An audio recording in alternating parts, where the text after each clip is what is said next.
All right, all right. Here we go. Hitting the Road, episode 17. I'm here with country artist Connor Sweet. Connor, how you doing, man? Howdy, I'm doing good. Thanks for Good, having man. me. Dude, so so I'm a Southern guy myself, man. I've got a little bit of a little bit of a draw. I mean, I'm from Texas, but so is that Southern draw, man? Is that as legit as it comes, man? I mean, are you as country as cornbread, or? I don't know, I just always talk this way. Yeah, Always did. yeah, And I guess it's gotten worse as no one corrected it. But some people tried, but I always like the way I talk, and it's yeah. just gotten worse as I get older, I guess. Yeah, totally. Well, no, man. Well, thanks for jumping on the podcast. And really, the main reason I would say that our paths crossed is, our parent company, Nashville Vans, man. We put together a songwriting competition. You won that competition, Yeah. with a song, "Heartbreak Broken Record," man. And dude, I mean, like, it's funny because we had some judges that were some pretty heavy hitters that we put ears on. They put ears on it, and so congratulations first and foremost. I mean, Thank you. there was a financial, kind of windfall there a little bit. And Well, I needed it. It was a week off for me, so I didn't have any money coming in that week. So I was like, I want an award, so there you this go, helps. man. Well, dude, have you ever, I mean, have you ever put some of your original stuff into songwriting competitions before or anything like Nah, I usually avoid them. Really, I really that? Yeah. do. Mainly because I don't know. I never liked competitions. I never felt like I was going to win anything, so I always go in with nothing. But I've used Nashville vans to rent vans to go out of town, so I saw it on my Instagram feed, and I was There like, you go. might as well. I mean, Yeah. I remember just sitting there and uploading it off my phone, and then I was like, okay. And then There it you go. started popping up. I was like, holy crap, hey. So yeah, I mean, I don't mean that in a bad way. I think competitions are cool to see, where you stand in a mix of things. But Sure. for me, I usually they're just everywhere. So I mean, sometimes I just avoid. Well, and it can be so subjective too, as a Yeah. someone that's a listener, and what catches your ear and I mean, I've auditioned for The Voice 3 times. oh wow. So Okay. I mean, like, not the official, like, go to Hollywood, but the things that come through Nashville and they, Yeah, pop up thing here and audition for a day and sure. this and that. And or I've just always, I was either at the wrong time of the day or sang the wrong song or something like that. So Yeah. competitions, that kind of stuff, I've always just been like, hey, go in with the idea you're going to lose anyway. Yeah. Yeah. No, totally. Well, it was I'm glad that our paths crossed and we can get a chance to get to know you a little bit better. And after listening to more of your stuff, man, I'm surprised by a lot. I mean, I'm surprised, and we can talk about it because you mentioned a second ago before we jumped on, it was, you kind of described yourself as me, myself, and I in this business, and so I'm going to be curious to hear a little bit more about that. But before we kind of get rolling, man. I mean, you're a local guy, which is, Mhm. we were talking about it. Um, you're not a transplant. I mean, again, no knock on the transplants, man. I mean, Mm-mm. people are coming to town every day, and I'm sure you've seen people come into town, wash out, come into town, wash out, just over and over, man. You've seen people hit it. You've seen people, but you've probably seen it all.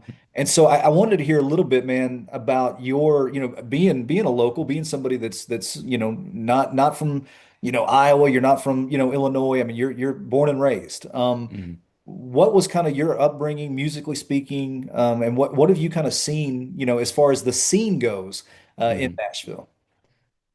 There's a lot of pieces to that question. So Sure. if I start to vary, because I love the story of my upbringing in Nashville, and I'd sometimes get into ranting about it. So uh, put me back on course if I go too far. But Gotcha. basically, it starts. I mean, I was a private school kid here in Nashville all my K through 12, but my junior year of high school, I'd done plays and I'd done some solos at school and stuff. But my junior year, I went to Texas and wound up. My dad did conventions, and through work, always would go somewhere for a leaders conference. So we wound up in Texas, and there was a dude ranch with a George Strait cover band, and I got up and sang with them, and that basically just lit the fuse. And so I came back to Nashville and wanted to play again, but I didn't know where to go. So we went to Nashville Palace over by Yeah. Opryland and did some things over there. And there used to be a place called John A's over in that, Music City Plaza, and hung out over there a little bit, but still, like, kind of wasn't getting the same scratch to the itch I got in Texas. So my dad called down to Lower Broadway and got a hold of Tootsie's and the owner of that place, and I went down and auditioned on a Tuesday, And on Sure. that Wednesday, the next day, I was in the circuit, Yeah. and I was baptized with fire in the back room of Tootsie's by learning I did not know shit. Sure. Sorry, I didn't know Sure. anything. I thought I knew songs, but I didn't really know how they went. I'd heard them a million times, but I didn't know, what key they were in and that kind of licking. And so I got baptized into that and just held on. And I gigged Wednesday, Friday, Saturday, just about every week my whole high school career, and I would pick up acoustic gigs, every day I could. My junior year was harder. My senior year, I was able to have a free period in the afternoon. I'd go gig, do Sure. 2 to 6s, and still do Friday nights. The bass player at the time was a guy named Greg Humphrey, who was down on Broadway, and a lot of people know Greg, and so he picked me up, and I worked with him up until he passed away, and then when he passed away, I took over his gig with a gal named Anita Hill, uh, who was like my honky tonk mother in a way. She played drums for us.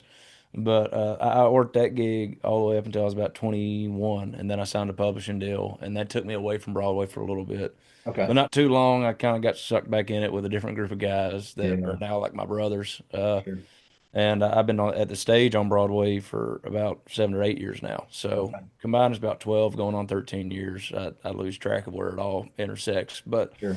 I've been down there going on 13 years now. So that's where I've made my living. But I've also got to write songs and Yeah. meet cool folks and go cool places and do it all from home, which is really cool. Yeah.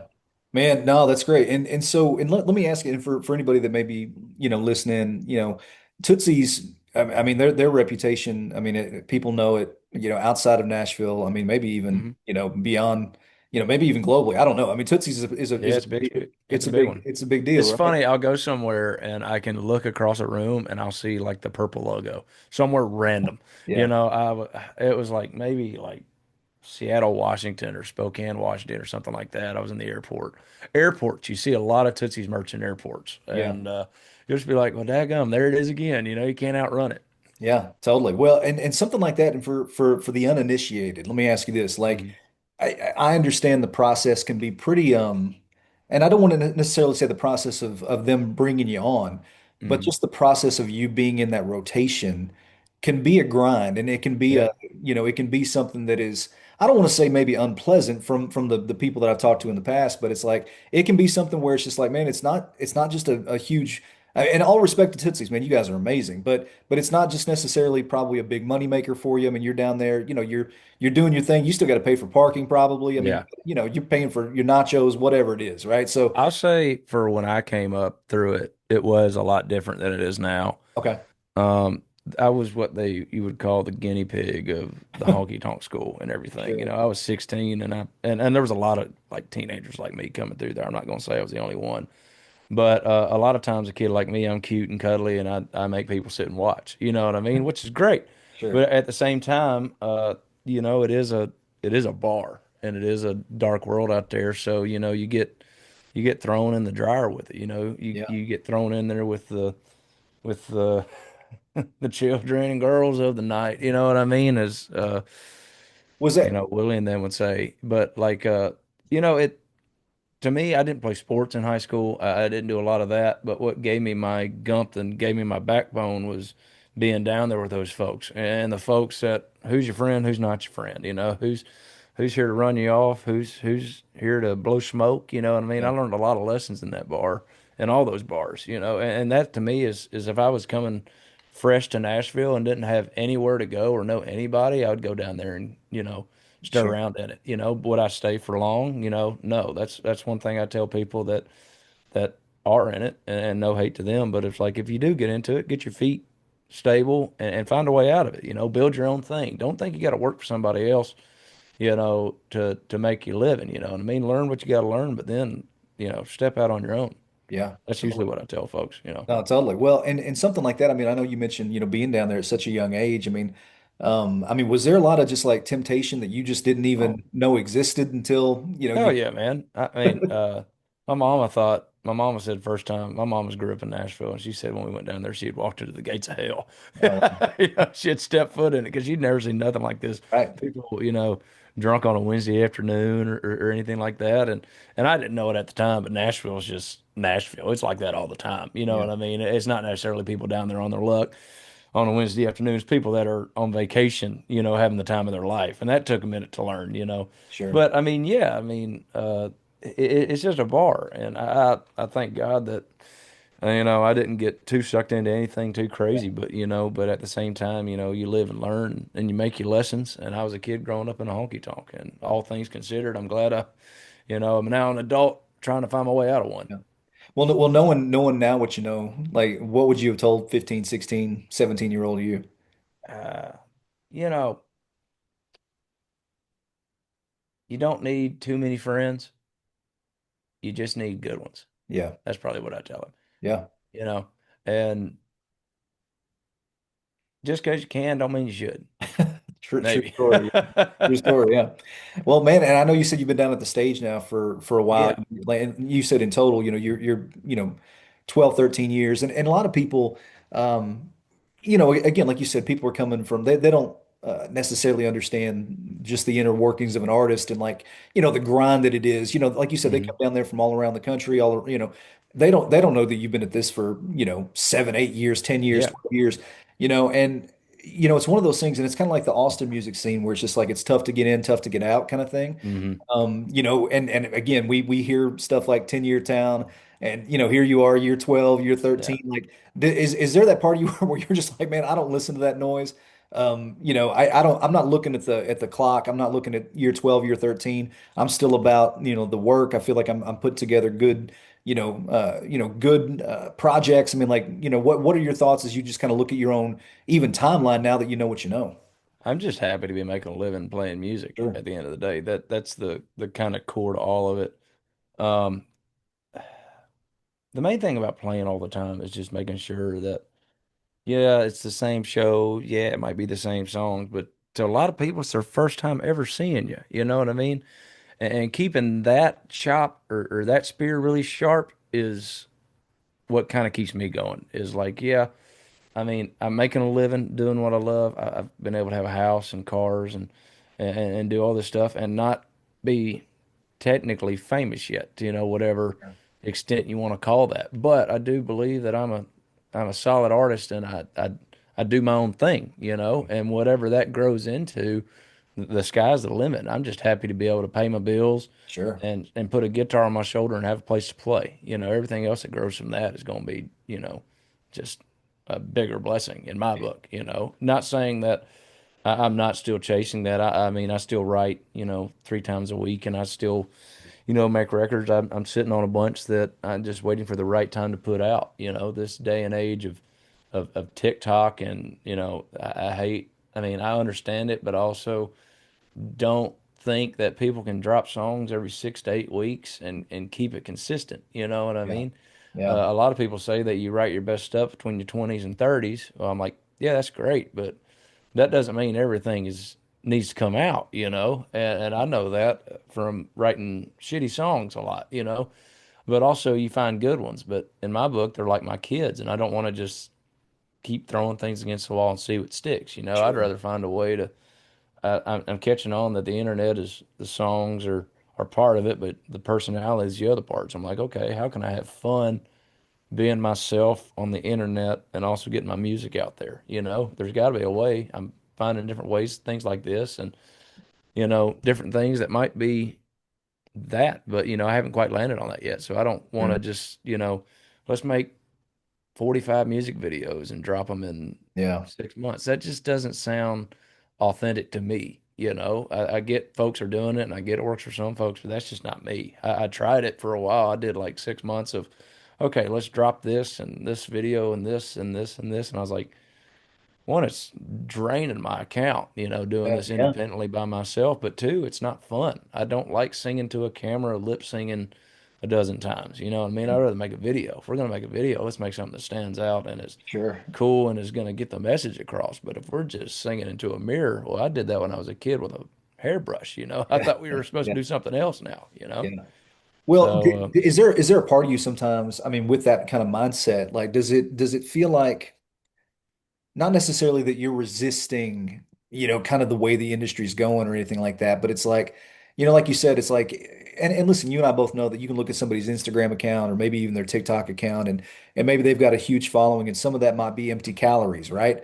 Yeah. And you go to their website, they don't have any shows, and they haven't Mhm. had any shows in a long time, but they've got 250,000 followers, right? But Yeah. it's like, I guess, what has been your challenge as you're trying to, like you said, be kind of a jack of all trades with what you Mhm. do, like, getting the music out, how you distribute it, are you trying to lean into some of those lanes that maybe you were resistant to, or do you Mhm. feel like, man, I'm going to do it my way, kind of, I think one thing is that I see how a lot of people do it like correctly, and I haven't gotten to a place where I feel like I can do it correctly yet, if that makes sense. You know what I sure, mean? You see, like I see folks that um I'm trying to think how to really name this right.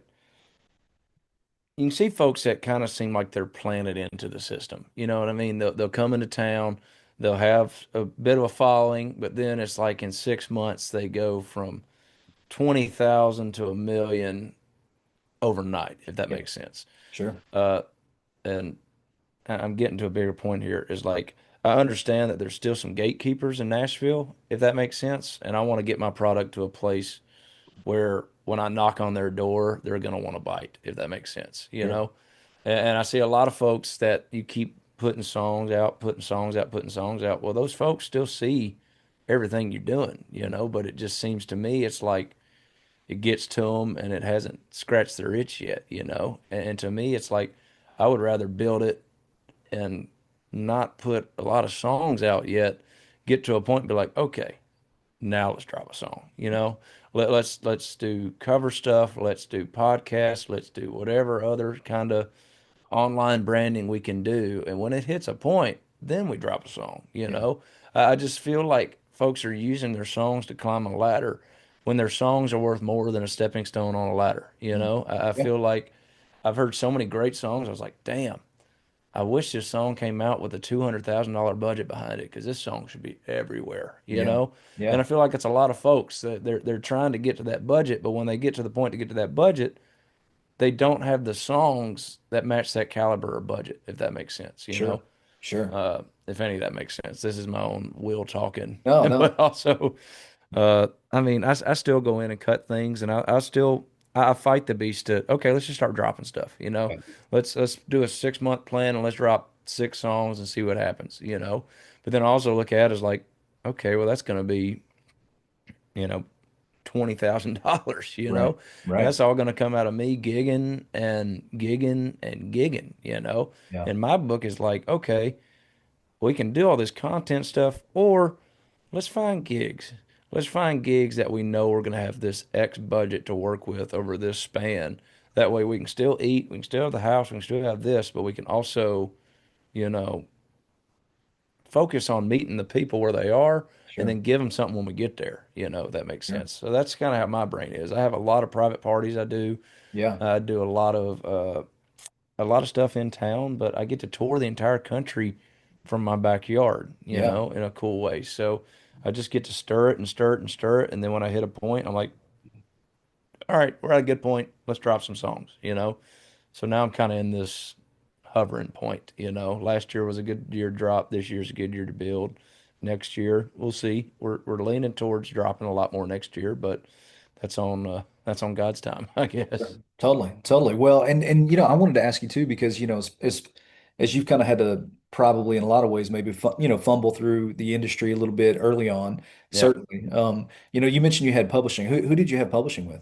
I had a small independent publisher. It was called Given Publishing. It Okay. was just a businessman from Milwaukee came to town and hired some folks to open a company, and they had a few writers, and I was one of them. And I spent 4 years there, and then during that, I had a radio single in 2020 that the whole team really jumped behind me, and we chased and did all we could from that little office. But as everything goes, things have to end, and so I decided to leave in 2022. So I've been 2 years without, but a lot of the things now is a lot of the publishers are artist development, Sure. and doing that kind of role.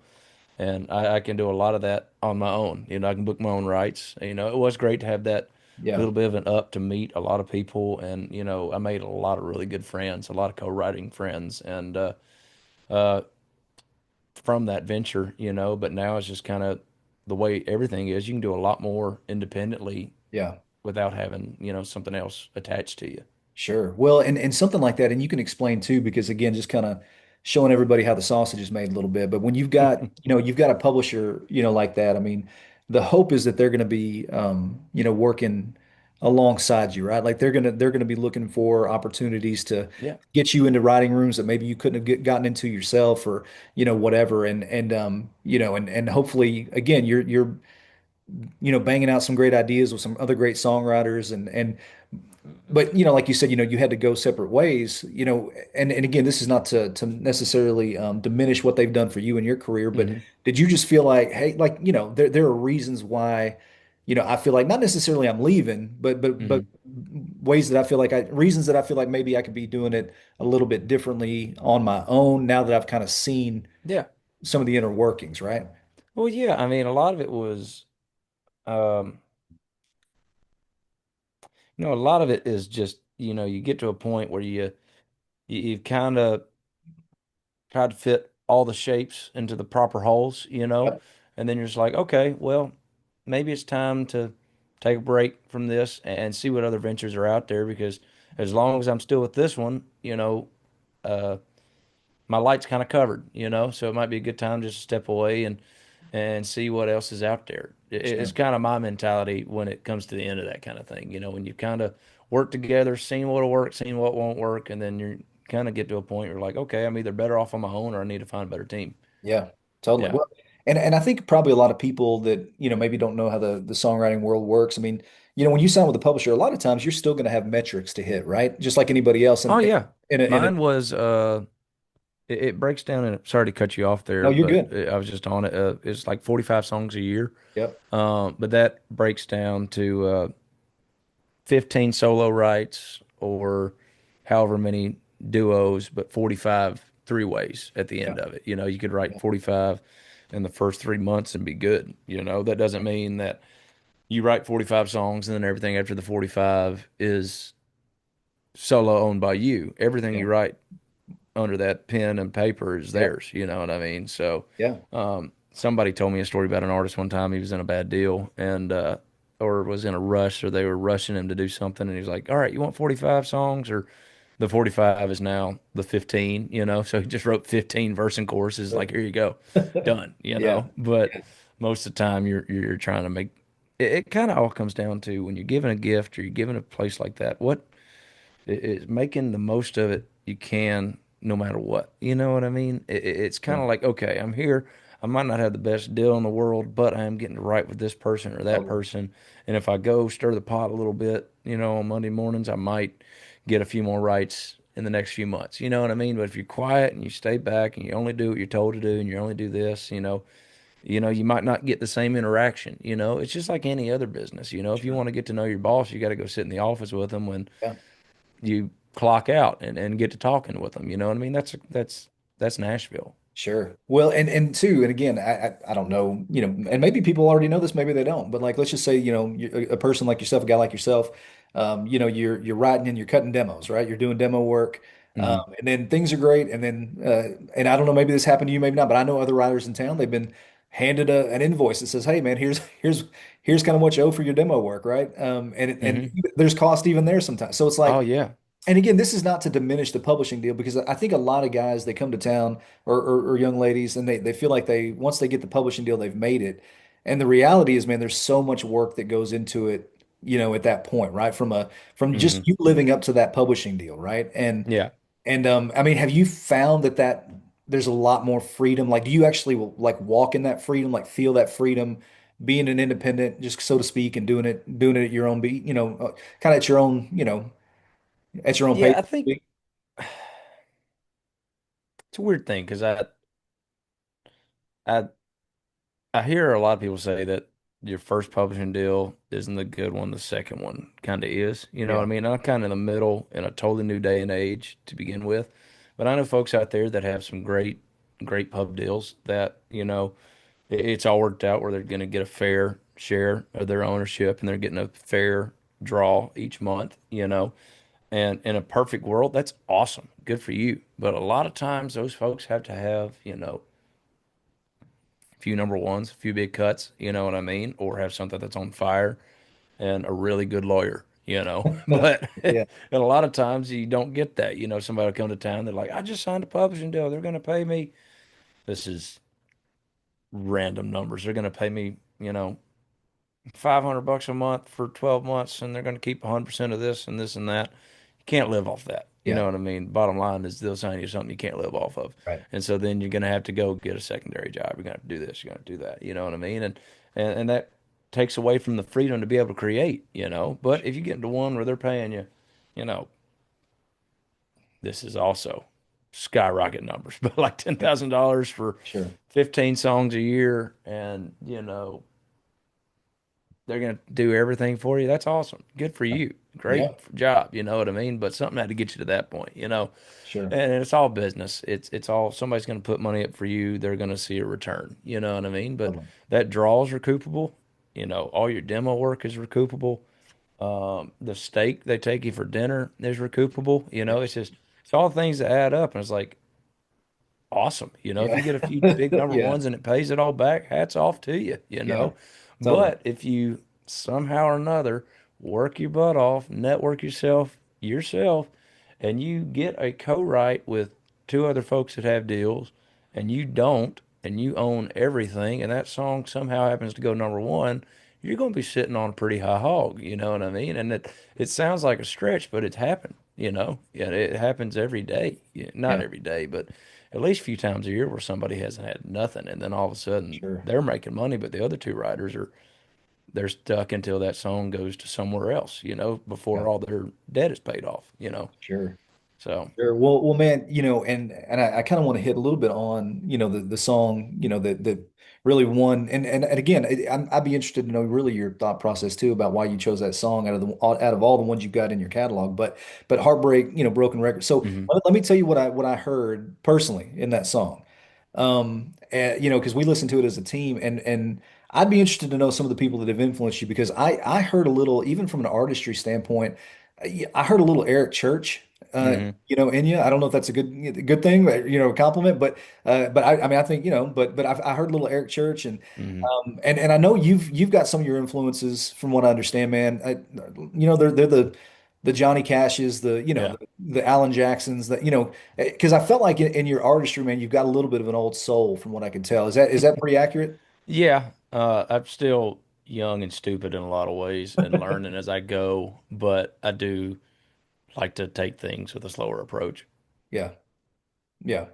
I mean, and yeah, I mean, like I said, I think that because some of that I heard from what you were putting out, man, it sounds more like that classic kind of country. You know what I'm saying? hmm It's not that newer man, and I want to be respectful of what's out now, but Yeah. it's not the bro country. It's not it's not some of the more polished poppy stuff, right? hmm Which that for me was refreshing as a listener to kind of hear that from you. And so I guess who are some of the guys that you felt like, man, these are the both maybe some ladies, people from maybe older generation, people that you look to even now that you're like, man, that guy's he's doing it the right way, or hmm who are those people for you? Well, I mean, it evolved a lot in the last like 13 years. When I first started, I mean, high school, middle school, Connor was all into Luke Bryan and Aldean and Brad Paisley and all those big top 40 guys of like Yeah, 2012 and 13 and 14 that were killing it in the quote unquote bro country area. yeah, But for me, growing up listening to it, I thought it was just country, and I yeah, thought it was just all an evolution of the 2000s country that I sure, really grew up listening to, which was Alan Jackson and Kenny Chesney and Tim McGraw yeah, and even Keith Urban and Eric Church does come into that. I don't put Eric Church in the front, but I do sing a lot of his stuff. I don't know why, but I guess it was more the like 2000s Eric Church that I sure, clicked on with a lot.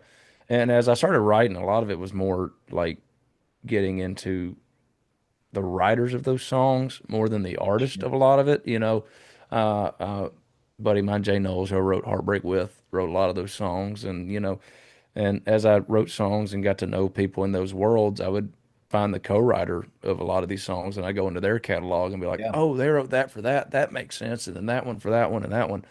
So that kind of took me away from like the bro country thing and kind of in a way brought me back to the Allen and George Strait stuff that sure. when I was a little kid was out and then playing with this secondary honky tonk band that I did the second half of Broadway, we were playing, Don't Rock the Jukebox and it should have been a cowboy and but also a lot of Joe Diffie and a lot of Doug Yeah. Stone and a Yeah. lot of Oh, Doug Stone uh was the man. Doug Stone had he was a ballad. yeah, and Whew. Singletary and Yeah. and and just a lot of folks that I knew their music, but I wasn't soaking in it when I was a kid as much. And Yeah. then into my 20s and playing with these guys and going back into it, you just there's so much.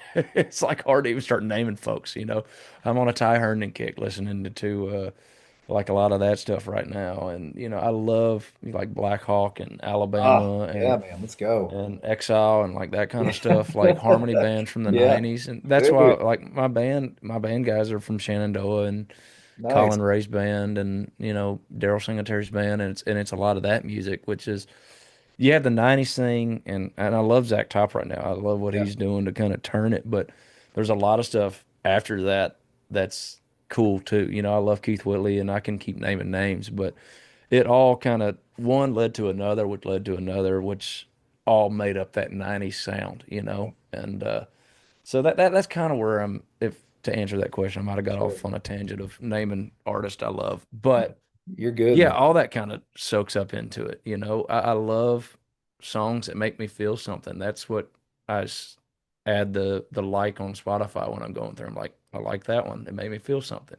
Sure. And a lot of those songs, it's more than just the lyric coming at you so fast that you don't know what somebody's saying, but it gets you moving. Those songs like the guitar part or the steel part or the keys part, like that brought you into the song for the artist said a word. And that part of country is kind of missing. And to kind of answer another question, that's why I lean on Heartbreak Broken Record so much and put it out because that song is kind of the one out of everything recorded that is the most like what I want everything else to be. That one and another song I have called Daddy's Truck.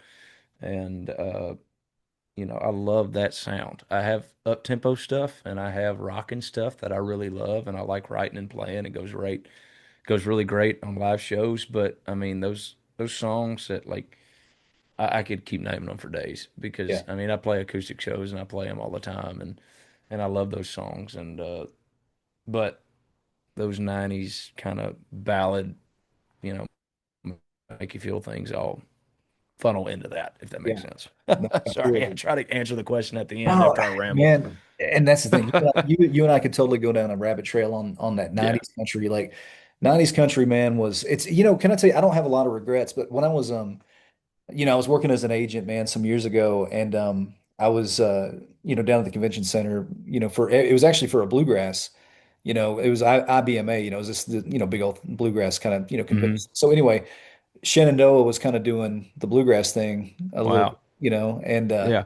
and I remember, man, somehow I got caught up, and it was, dude, for me as a '90s country kid. I mean, I wound up in a conversation with Marty Raven, dude, and it was really, Oh yeah. and so we're sitting there, man, and we're going down, and we already had lunch plans, but we're going down this escalator, and I'm still talking to him, and he's like, "Hey, man, you guys, you got plans for lunch, and I was like, "Oh my gosh," I was like, "I do, I unfortunately I do," and man, and I remember just thinking, like, dude, this dude's like a hero, man, like he's just like, Yeah. and I remember I was like, man, what, I need to cancel somehow and make this work with Marty Raybon because, but it's just like he represents in a lot of ways, man, just that '90s era, man, like you were saying, like the Blackhawks and Yeah. I mean, it's just like, man, there's so much good that came out of that era, dude. So yeah, Yeah. thank you for just kind of giving me a little bit of a framework of what you listen to. Well, the thing about like the Broadway show I do now and how it and I hate even saying it like a Broadway show, but the way we handle our gig and why I love the stage so much and all the bars are great down there, but we get to play that stuff. Yeah. and the reaction we get from people when they come in and hang out for our gigs, we get folks that come back all the time for our shows. We get texts when we're out of town, so and so's here. Where are you guys at? And we're like, sorry, we're not there. But Yeah. uh, they come and there's such a hunger for that in Yeah. Nashville, in the country. I don't know what it is.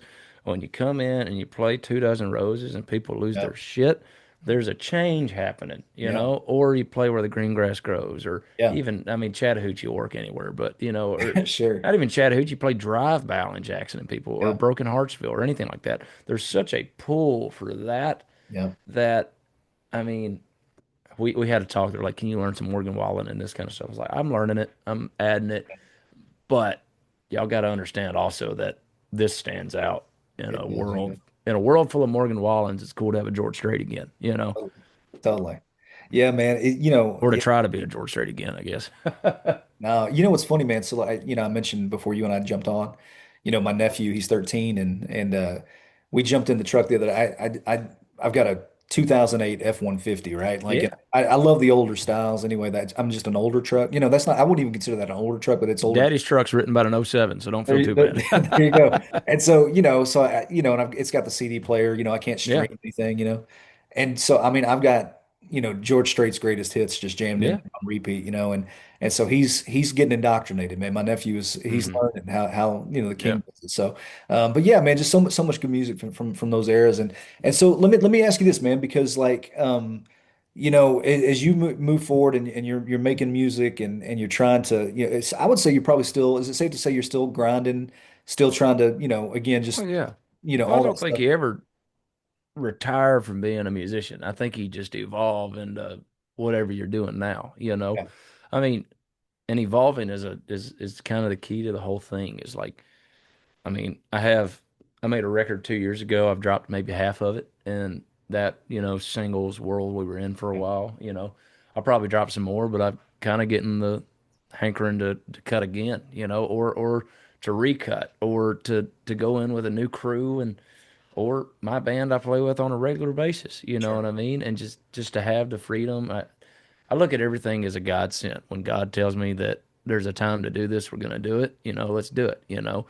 And I, in the past, maybe thought that I heard him tell me to do that, and it might not have been right. So now I'm just kind of like, wait for the stars to align, and they'll align. Yeah. But and just save your money. That's the main thing. Save your money at this point in age. But until something comes around where you can see this is the right fit. Yeah. Well, man, speaking of like saving some money, let me ask you about something. So one thing that I noticed too, because again, we listened to some, quite a few submissions, obviously, Hmm. and one thing that I noticed about, your submission and then subsequently the other stuff that I listened to of yours, man, was it sounded like your stuff was really well produced, if I can say. Hmm. Are you producing your own stuff? No, I tried really hard. Well, Okay. I used two of my good buddies, hold on, Dan Wilson and David Dorn. A lot of D's in my world, a lot of Okay. Dans and Daves and that kind of thing. But Dan Sure. Wilson and David Dorn produced all that with me. They did Heartbreak, basically anything I put out in the last 2 years, they did with me. Okay. And we have a whole another half of it, and it's still going to find its way out. I Yeah. just haven't picked the songs that I want out of it yet. It's one of those things where you listen to it forever and you're like, I've heard these songs. I don't know if anybody else is going to like them. They're kind of old to me. Not necessarily old to me, but I've just heard them enough. So I can put them together and put them out, but I mean, and I still probably will, but I have a whole new batch of songs from like 2023 and 24 and 25 that haven't been cut. I have demos here and demos there, and but it's about time to do a whole nother one. And it's Yeah. like I might put the ones out while I work on the other, and then have a whole bunch to put out. But also just like you talk about, putting a record together and having a finished piece, like the ones on the wall, like Yeah. this is a finished product, Sure. and that's kind of what I want to do. But I feel like I have a lot of songs that I could just drop as singles, or I could just wait and put it all together and be like, here's a finished record that you can listen to Sure. start to finish. That's going to tell a story and that's going to put you somewhere. So that's kind of the catch 22 I'm in is, do I just keep dropping what I already have because I already have it, or do I take a step back and reorganize and, you know, put something out with a fresh face and a good plan and, that kind of thing. Sure. Well, man. So I've got to ask. I was talking to Bobby, who I think you've probably met or been, familiar with Bobby on our team, one way or the Yeah. other. But we were talking. So Dan Wilson, man, are we talking about Adele Dan Wilson? Or are we No, talking this is about? the other Dan Wilson. Okay. This is my Dan Wilson. So There's two isn't Dan your Wilsons. Yeah. but isn't that Dan Wilson? Like, doesn't he just distinguish himself as like not that Dan Wilson? Like, I Oh mean, yeah, his Instagram handle is at the other Dan Wilson there it is. because Yeah, there it well, the is. first time I met Dan is at the publishing company I was at. Our mutual friend Cassidy Lynn was signed there as well, and Cassidy brought me in to meet Dan, and this is when I stopped Googling people before I go to write Yeah. because I Googled Yeah. Dan Wilson and I was like, holy hell, Yeah. this Yeah. is it. I signed a pub deal and I'm writing with the dude that wrote for Adele. Let's Exactly. go. This is Exactly. week two. I might as well go buy me an F-150 tomorrow, There you go. But no, that was not it. And I wasn't disappointed. I think I started figuring it out way before we got into write. Yeah. But Dan has been one of my absolute best friends since that day. I've probably written 30 songs with Dan, if not Wow. more than that. And Dan will be at my wedding here in December. Yeah. And that's the kind of thing in Nashville. You can't ever expect nothing because the second you do, Yeah. the other thing's going to happen and you don't know where the other thing's going to go. In this condition, it was one of the best things because Dan introduced me to Dorn back after my times like these kind of venture kind of ended. I needed to make a record, but didn't know who to go to. I went to Dan and we put it together and we've had a great time and we still got more work to do together. But I mean, it's just one of these things. It's like you never know what's going to click. I love making music, and if I get the opportunity to make more music, I'm going to take it, and go make more. I'll go. Uh, you know, if you have a chance to make music, make music. That's kind of what I was getting to. Sure. Sure. Well, man. So as we kind of just like look, kind of what's going on down the road for you, man. You mentioned you're getting married in December. Yeah. Congratulations, by the way. And Thank you. dude, if I get this wrong, forgive me. Is it Sarah that? Yeah. Okay. Yeah. I kind of had to pounce on your Instagram a little Oh bit, no, it's all easy. but man, like so tell me about that a little bit. I mean, as comfortable as you are. I mean, like, are you Yeah. you excited about married life coming up, all that kind No, of we're stuff? pretty pumped. We've been settled together for about 2 years now. Um, you know, I lived single musician life up until about 2.5 years ago, and then you get kind of wound up in what in the world is going on, and I needed somebody to talk to, and lo and behold, she was there. She was always there, but in this capacity, she, you know, really was there for me and pulled me into where we are now and we've fallen in love pretty hard. Yeah. And I thank her for a lot of things, but mainly just, making me the me I was supposed to be and not the me I wanted to be. Yeah, man. And Yeah. she's still and I'm still a work in progress. I mean, she puts up with me and I love her for that. So Sure. Well, but we're on this journey together now and we really, hold each other up and push each other forward yeah. and uh and I love her for it. What's the best quality about her, man? Oh man, she just type A personality to a T for somebody Okay. like me. Okay. I tell you what, Yeah. I'd never know what I'm gonna eat for lunch. I mean, Yep. but she's Yep. got the next 2 months planned out and she had the wedding planned in full before I had the ring paid off. So I mean, Yeah. yeah, man, she gave me real structure that I didn't really know I was needing. I thought I could do it all by myself until, Ooh, yeah. you give somebody your best and worst of you and they can still put up with both. Sure. That's the one. Sure. So, Well, I've used this, man. So I've been married to my wife now. We've been married 10 years, mhm. and one thing about the difference between she and I is like I'll say, something like, "Hey, let's go jump out of a plane," and this is metaphoric, by the way, But she'll but book it and put it yeah, on your credit card. yeah, but we get 10,000 feet up or whatever, 1,000 feet, whatever it is, and she has to remind me to pack my chute because I'm the I'm just the guy that I'm the Yeah. dreamer, I'm the ethereal one, and she's the one that's more practical and like, hey, Yeah. let me make sure that you've got everything everything you need. Well, Hmm. dude, congratulations again on that, man. Thank you. So as we just kind of again just kind of button up, I mean, thank you for the time, man. Yeah. But like, what musically speaking, man, like whether it's touring, whether it's new projects, man, what are you most excited about coming up? I'm excited. Well, once I get married in full, 2026 is going to be a fun year. I still don't know how it's all going to plan out, but the rumblings in my ear and the things that are moving are really going to be different for me. So the main thing I would just tell people is just follow me on social media, Connor Sweet Music. Mhm. Go listen to the stuff that I have on Spotify. Get familiar and come see me in Nashville because Yeah. that's the main thing I'm always doing is I'm always in Nashville and just come get to know me because I'm working on some few things that I think are going to make next year, you know, very fun. Yeah. And we're also booking private shows. If you one of the things we're doing next year, not to hint at it, is we're going to be doing a lot of touring Yeah. and we want to see new people. And we want to do new things. And I was glad to get pulled back into the Nashville van community Yeah. because we might need a few of them, you Yeah. know. Let's go. But we want to come see different parts of the country and just shoot me an email, connorsweetbooking@gmail.com, Yeah. and that'll get you in our kind of wheel of rolling and getting gigs Yeah. booked. And but we want to see more of the country and get to meet more people. That's kind of the my goal for next year is get to meet more people and let more people meet me. Man, that's great. Well, man, and we we're absolutely pulling for you, man, Thank and you. we're thankful for the relationship. We're and again, we're excited, even from a personal standpoint that, just to be able to celebrate, the songwriting victory with you. I know you don't Hell do a yeah, lot of those, man, but happy to be a part of that with you and to share that with our community. And so, as 2026, rolls around, man, we're pulling for good things for you, man. heck yeah, If you need anything from us, man, just don't hesitate to reach out. definitely will. Thank you so much, Nate. Thanks for having me. You bet, man. Talk to you soon. You too, buddy.